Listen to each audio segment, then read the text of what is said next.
बिस्मिल्लाहिर्रहमानिर्रहीम। अस्सलाम वालेकुम नादरीन, आप यूट्यूब चैनल देख रहे हैं। मैं इमरान खान हूँ। सबसे पहले फैज़ हमीद वाला मामला जो है उसको टूल पकड़ाया जा रहा है, तो क्या इमरान खान साहब को इसमें फ़िक्स किया जा सकता है? कुछ चीज़ें मैं आपके सामने रख देता हूँ और ये हक़ाइक़ हैं। देखें, इमरान खान साहब को उठाकर इस वक्त मिलिट्री कोर्ट में ले जाना इतना आसान नहीं है।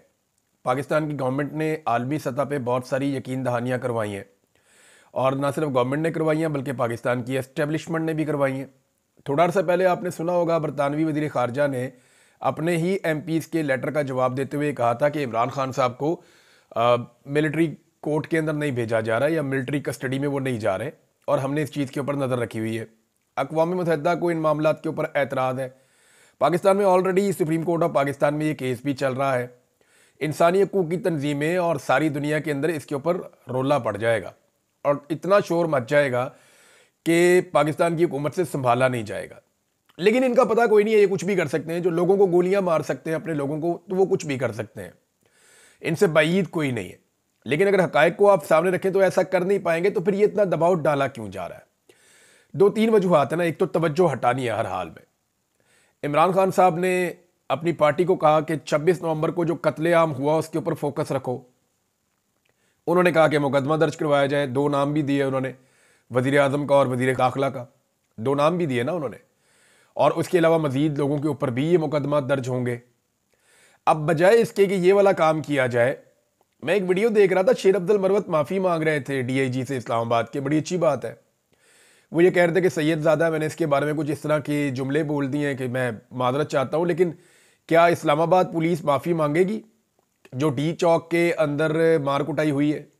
यानी जिस तरह डी चौक के अंदर लोगों के ऊपर सीधी गोलियां चलाई गई हैं, क्या इस्लामाबाद पुलिस उसके ऊपर माफ़ी मांगेगी? क्या इस्लामाबाद पुलिस इस बात पे माफ़ी मांगेगी जो उन्होंने माओं के साथ, बहनों के साथ किया, जो चादर और चार दीवारी का तकद्दुस पामाल किया, जो केपी हाउस के अंदर जाकर किया गया? यानी इखलाकियात सारी की सारी पाकिस्तान तहरीक इंसाफ को देखनी होती है। और बड़ी अच्छी बात है, अगर आपने किसी के बारे में बिलो द बेल्ट जाकर बात की है तो आप माजरत करें, इससे आपके ज़र्फ का पता चलता है। लेकिन इस्लामाबाद पुलिस, वही डीआईजी उस वक्त खड़ा होकर कह सकता था कि हमने आपके लोगों को कत्ल किया, हमें इस बात का अफसोस है। वो ये कह सकता था कि मैं भी माफ़ी मांगता हूं कि मैंने आपकी खवातीन के ऊपर टॉर्चर किया, बच्चों के ऊपर टॉर्चर किया, और मैंने मुंह पे काले कपड़े डाल के हज़ारों की तादाद में आपके कारकुनों को रुसवा किया। लेकिन ये वन साइडेड है। देखें, जिसकी लाठी उसकी भैंस, जिसके बाद ताकत है वो जो मर्जी माफ़ी मंगवा ले, जो मर्जी कर ले। सूरत हाल तो ऐसे ही है। अब एक्चुअली तवज्जो हटाने की कोशिश की जा रही है 26 नवंबर से, जिससे इमरान खान साहब ने मना किया कि फोकस वहां पे रखो। अभी तक तो एफआईआर दर्ज नहीं हुई, लेकिन लतीफ़ खोसा साहब ने एक स्टेटमेंट दिया, एक इशारा दिया। उन्होंने कहा जी कल अदालत में जा रहे हैं उनके बकौल, और अदालत में जाएंगे तो फिर चीज़ें सामने आएंगी। अब एक डाटा कलेक्शन तो कर लिया पाकिस्तान तहरीक इंसाफ ने। सबसे पहले अदालत की बजाय पुलिस स्टेशन में जाना चाहिए था। वहां पे अदालत जाएंगे, अदालत कहेगी जी आपने कौन सी पुलिस स्टेशन में एफआईआर के लिए या अंदराजे मुकदमा के लिए आपने दरखास्त दी है, जरा वो ले आए आप। तो जब इनके पास नहीं होगा तो फिर दोबारा इनको चंद दिन का टाइम मिलेगा, फिर ये जाएंगे। तो ये मुझे लगता है कि डिले हो जाएगा जो ड्यू प्रोसेस ऑफ लॉ है। पाकिस्तान में अंडर मैट्रिक बच्चा भी ये जानता है कि सबसे पहले आप पुलिस स्टेशन जाते हैं। पुलिस स्टेशन में नॉर्मली ऐसे मुकदमात की एफआईआर दर्ज नहीं होती। जब वो दर्ज नहीं होती तो फिर आप दूसरे फोरम पे जाते हैं, आप अदालत का दरवाज़ा खटखटाते हैं, आप कहते हैं जी हमारा एक मुकदमा बनता है, पुलिस दर्ज नहीं कर रही, पुलिस को बुलाया जाए और बुलाकर हुक्म दिया जाए कि हमारा ये मुकदमा दर्ज किया जाए। ये है तरीक़ाकार। लेकिन अब पाकिस्तान तहरीक इंसाफ इसको कैसे देख रही है ये भी पता चल जाएगा एक दो दिन के अंदर। आपको डाटा सर्कुलेट होना शुरू हो गया है, और पाकिस्तान तहरीक इंसाफ ने इस बात का क्लेम किया on the floor of the house as well. Senate में, कौमी असम्बली में वो ये कह रहे हैं कि हमारे 200 से ज़ायद लोग लापता हैं जिनकी हमें तलाश है। हमें नहीं पता हमारे बंदे कहाँ गए, हमें नहीं पता कि वो जिंदा हैं या जिंदा नहीं है, हमें नहीं पता वो कभी वापस आएंगे या नहीं आएंगे। लेकिन 200 से ज़्यादा लोग, पाकिस्तान तहरीक इंसाफ ये दावा कर रही है कि वो लापता हैं। अब फैज़ हमीद वाला केस क्यों इतना उठाया जा रहा है? पाकिस्तान तहरीक इंसाफ के भी कुछ लोग इसके ऊपर ज़्यादा बात कर रहे हैं। यानी होना तो ये चाहिए कि पाकिस्तान तहरीक इंसाफ के साथ मीडिया कोई भी बात करे तो पाकिस्तान तहरीक इंसाफ के लोग जवाब देने की बजाय एक ही बात पूछें, गोली क्यों चलाई? जैसे हुकूमत के पास गुज़िश्ता 1.5 साल से अपनी हर नाकामी का एक जवाब है 9 मई। हुकूमत के पास हर बेशर्मी का एक जवाब है 9 मई। हुकूमत के पास अपनी हर नालायकी का एक जवाब है 9 मई। हर सवाल का एक जवाब है 9 मई। इसी तरह पाकिस्तान तहरीक इंसाफ को भी 26 नवंबर का जो कत्लेआम है, और ये बहुत बड़ी ज्यादती हुई है, इसको कोई साजिश तो कह नहीं सकता। लिहाजा ये जो कत्लेआम है और आलमी सतह पे माना हुआ एक इंसिडेंट है जिसको पूरी दुनिया में रिपोर्ट किया गया है कि जनाब यहां पे कत्लेआम हुआ है, तो पाकिस्तान तहरीक इंसाफ को उस पर बात करनी चाहिए। लेकिन तहरीक इंसाफ के बंदे भी ट्रक की बत्ती के पीछे लग रहे हैं कि नहीं जी जनरल फैज वाला मामला ये है तो वो है, तो पूरा पूरा टॉक शोज पे डिस्कस हो रहा है। हालांकि जो मेरा अंदाजा है वो ये है कि ये इमरान खान साहब पे प्रेशर डालने की कोशिश है और प्रेशर को मैक्सिमम बढ़ाया जा रहा है, क्योंकि पाकिस्तान की गवर्नमेंट ये जानती है कि जब जो बाइडन की हुकूमत नहीं रहेगी अमेरिका में तो ये जो सपोर्ट उनके पास है वो चली जाएगी।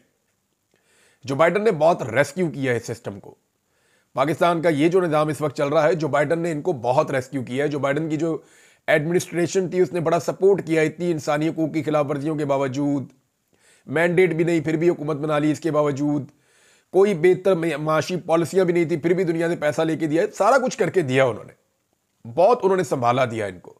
लेकिन जो बाइडन अगर चले गए तो फिर क्या बनेगा इनका। तो जो बाइडन के जाने से पहले पहले इमरान खान साहब के साथ जल्द अज जल्द कोई मामला सेटल करना चाहते हैं, और सेटल करने के लिए जो है वो या तो इमरान खान साहब मान जाए जो वो मान नहीं रहे, या फिर इमरान खान साहब पे दबाव इतना बढ़ा दिया जाए उनकी पार्टी का भी, और ये भी बताया जाए कि आपको ये कर देंगे वो कर देंगे, उन्हें खौफजदा किया जाए और इतना ज्यादा परेशान किया जाए कि एक वक्त है कि इमरान खान कहे ठीक है ये वाली चीज तो मैं मान लेता हूं तो ऐसे कर देता हूं।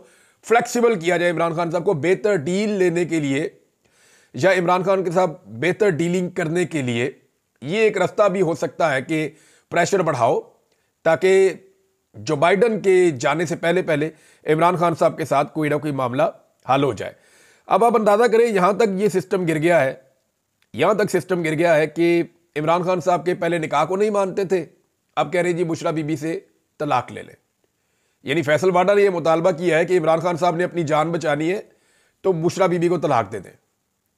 यानी हद नहीं होगी ये, यानी किस लेवल पे ये रियासत और इसका निजाम चला गया है कि घरों की तलाकों तक आ गए ये। यानी तो फप्पे कुटनी हो गई, रियासत ना हो गई कि जनाब उसका निकाह ठीक है या नहीं है, उसका निकाह जो है वो फारग कराना चाहिए, इनकी तलाक करा दो। ये क्या चल रहा है? ये तो एक फप्पे कुट्टन औरत वाला किरदार है जो इस वक्त रियासत अदा कर रही है, और इनकी ख्वाहिशें कैसी हैं अजीबो गरीब किस्म की, और धमकियां लगवाते हैं। यानी अभी एक बंदे ने सहमी हुई धमकी लगाई है, मैं इसको कह रहा हूं सहमी हुई धमकी, और मैं किसी वजह से कह रहा हूं क्योंकि मेरे पास इसका बैकग्राउंड इंफॉर्मेशन है। धमकी ये लगाई गई है कि एक बड़े सियासी लीडर के लिए, साबिक वजीर आजम के लिए, कि इमरान खान को अभी पता ही नहीं है कि उसका पाला किससे पड़ा है।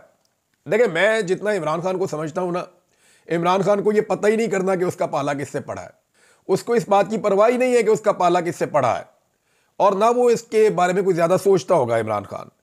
ये बात रिकॉर्ड पर है। यानी ये जो रऊनत और तकब्बुर है ना, ये इस जुमले का खालिक जो है वो ये बात अच्छी तरह जानता है, और उसको ये जरूर पता होगा कि उसका पाला इस मरतबा नवाज शरीफ से नहीं पड़ा, उसका पाला इस मरतबा जरदारी से नहीं पड़ा, उसका पाला इस दफा पड़ा है इमरान खान से, जो डिफरेंट आदमी है, आउट ऑफ द बॉक्स आता है। जिस शख्सियत के लिए दावा किया गया है ना कि इमरान खान का पाला किससे पड़ा है, वो जरा इमरान खान की तरह गोलियां तो खा के दिखाए, वो इमरान खान की तरह डट कर खड़ा होकर तो दिखाए, वो इमरान खान की तरह जो है बार बार कातलाना हमले करवा कर तो दिखाए, वो इमरान खान की तरह इद्दत वाले मुकदमे का सामना करके तो दिखाए, वो इमरान खान की तरह हर हमले को बर्दाश्त करके और साबित कदम खड़ा होकर तो दिखाए।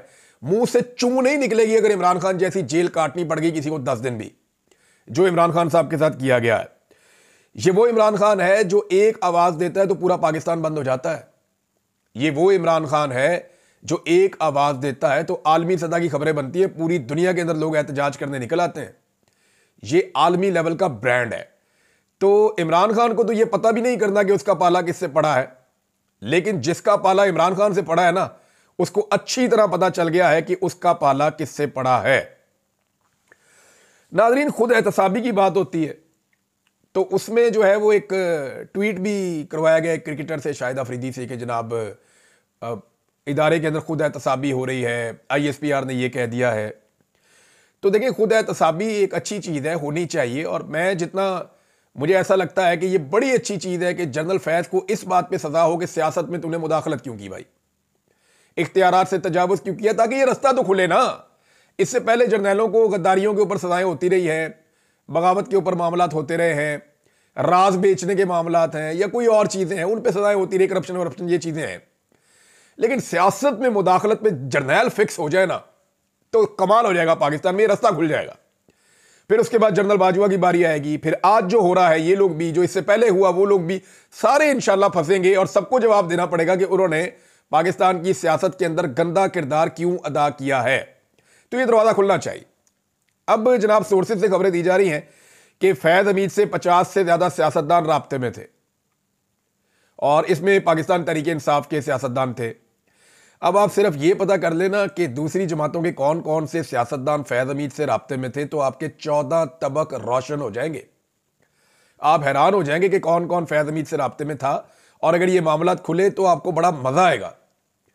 दूसरा, कौन से सहाफी फैज हमीद से राब्ते में थे, तो आपके दोबारा 14 तबक रोशन हो जाएंगे। यानी मैं अपनी जिंदगी में इस आदमी को मिला नहीं, अच्छा ही हुआ नहीं मिला। जब मुझे उठाकर ले गए थे ये जिनसियां, और मुझे मार मार के यही पूछते थे कि फैज हमीद से कब मिले थे, और मैंने कहा एक दफा साबित कर दो, एक दफा मेरी मुलाकात और टेलीफोन पे ही बात साबित कर दो। मैं इस बंदे को कभी मिला ही नहीं अपनी जिंदगी में। मेरे सोर्सेज और थे, मैं उनके जरिए से खबरें लेता था, लेकिन फैज हमीद को मैं कभी नहीं मिला। जनरल बाजवा को मिला हूं और बहुत सारे जनरल को मिला हूं, फैज हमीद को नहीं मिला, लकीली नहीं मिला। लेकिन जिन लोगों के फैज हमीद के साथ राब्ते थे ना सहाफियों में, आप जब वो लिस्ट आप पढ़ेंगे ना तो आपको मजा आ जाएगा और आप कहेंगे यार ये मुंह पे क्या कहते हैं, और मुलाकातें इनकी सबसे ज्यादा थी, रिकॉर्ड किस्म की। तो ये सारी चीजें आपको पता चलेंगी आने वाले वक्त में।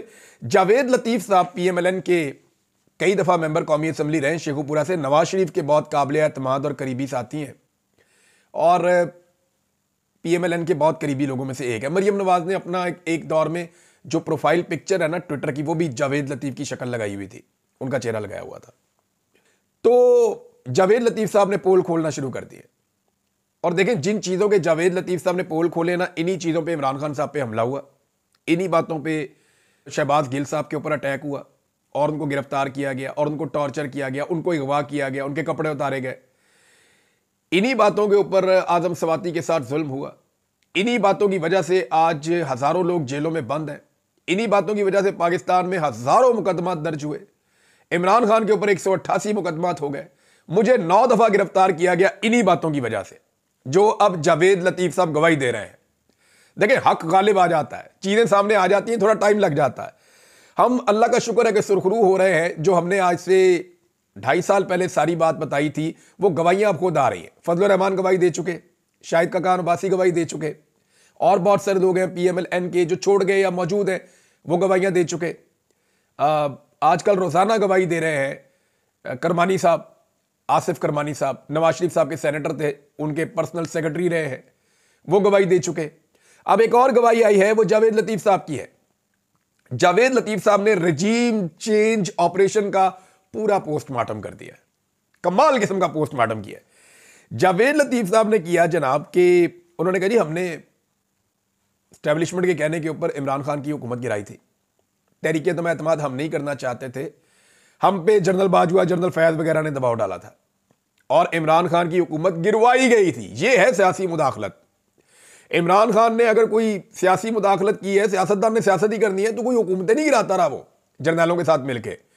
लेकिन यहां पे जर्नैलों के साथ मिलकर PMLN खुद गवाही दे रही है कि हमने हुकूमत गिराई और हम नहीं चाह रहे थे, लेकिन जर्नैलों ने हमसे अदम एतमाद करवा के हुकूमत गिरवाई। पीपल्स पार्टी के लोग भी अब इशारे देते हैं।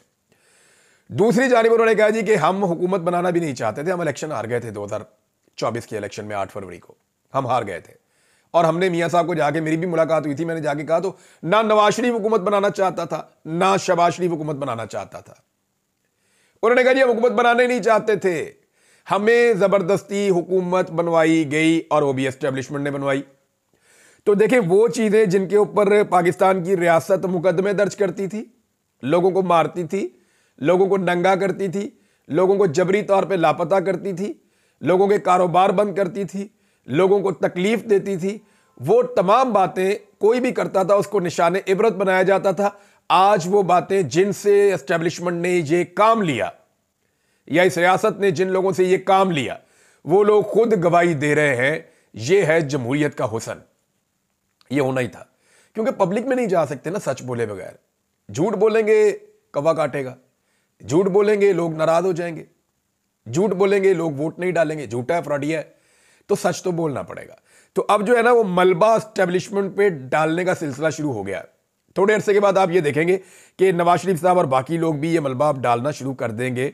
आपको बड़े मजे के अब दिलचस्प किस्म के आपको अभी बहुत सारे मराइल से आपको गुजरना पड़ेगा। जुबैर अली खान साहब ने बड़ी इंपॉर्टेंट बात की है, जर्नलिस्ट हैं और बड़े मेहनती जर्नलिस्ट हैं। उन्होंने ये कहा कि देखिए अगर खुद एहतसाबी होनी है ना इदारे में, जैसे कि शाहिद अफरीदी ने कहा था, तो फिर तो देखें इमरान खान साहब ने भी एक एफआईआर की दरखास्त दी हुई है, वो भी होनी चाहिए थी।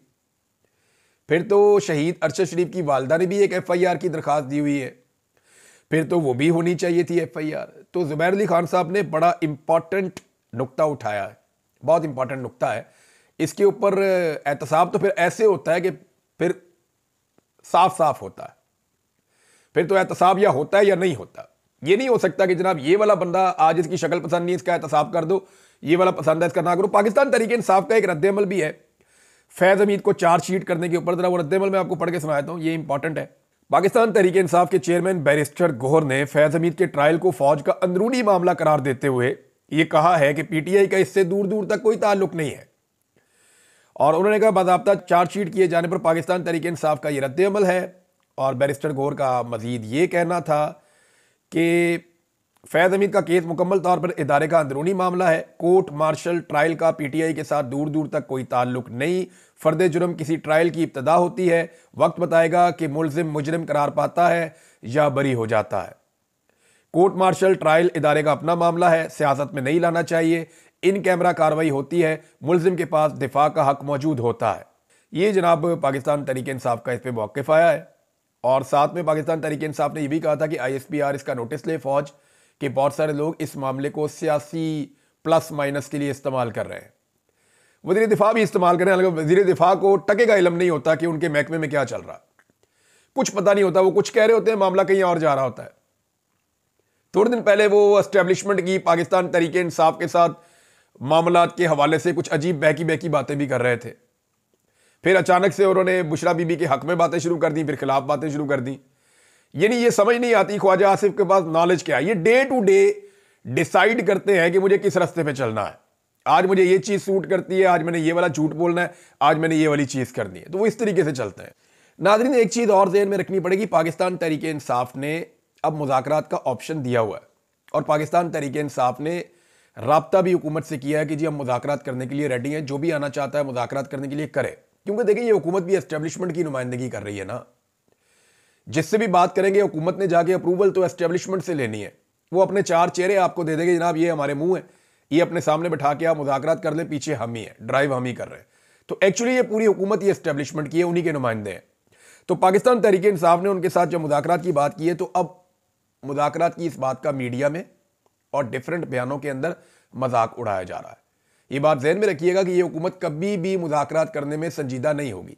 पाकिस्तान तहरीक इंसाफ पहले तो इनसे करना ही नहीं चाहती थी, लेकिन अब जब उन्होंने करने की बात की है तो इस हुकूमत ने साबित किया कि ये कभी भी मुज़ाकरात में संजीदा नहीं होगी। वजह यह है कि मुज़ाकरात के नतीजे में इन्हें उसूली मौक़िफ़ मानने पड़ेंगे, और जब जब ये किसी एक उसूली मौक़िफ़ को मानेंगे, इनकी ताकत कम होती चली जाएगी और अल्टीमेटली इनकी हुकूमत गिरेगी। इनको इलेक्शन में जाना पड़ेगा, जिसके खतरे का इजहार मौलाना फजल रहमान साहब से मुलाकात में राणा सनाउल्लाह साहब कर चुके हैं कि अगर इलेक्शन हो गया तो इमरान खान की 2/3 अक्सरियत होगी और फिर हम फारग हैं।